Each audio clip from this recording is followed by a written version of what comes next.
This is how reactionary emotion plagues the immigration debate. First of all, in typical leftist fashion, he picks the most arbitrary studies you can find, which are completely out of touch with reality. So what does this guy do instead of citing random studies? Of young girls now falling victim to gang rape. Like, let's talk what it is. It's a Muslim, Islamic... So posting a news clip and a little text saying studies say this isn't cherry picking, but looking at meta-analyses spanning dozens of studies is.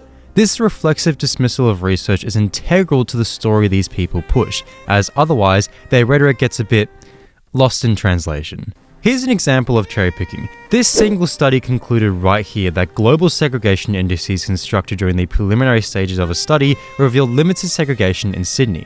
The next sentence and the rest of the study, however, talks about how that's not the best way to measure the formation of ethnic enclaves. However, when moving to the local level, the results of both the LQ and LMI analyses reveal clear spatial trends and show very distinct differences in where ethnic groups settle. We can't just stop there, of course. Here we can see the relationship between disadvantage and the presence of immigrants who speak other languages is relatively strong.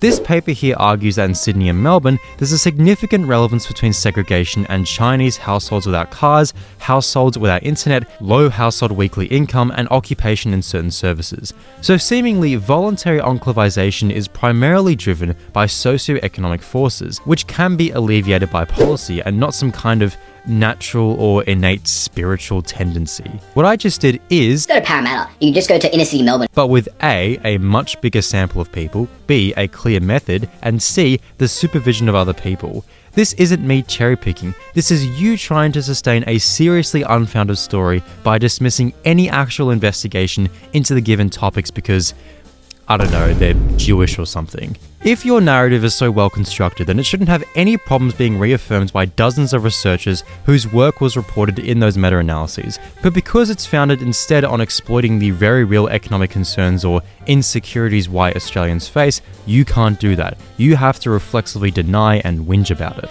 These are ruling class ideologies. One of the people Defending their country. is literally the heir to a multi-$100 million property empire, whose family's wealth comes from the housing crisis you and I suffer from.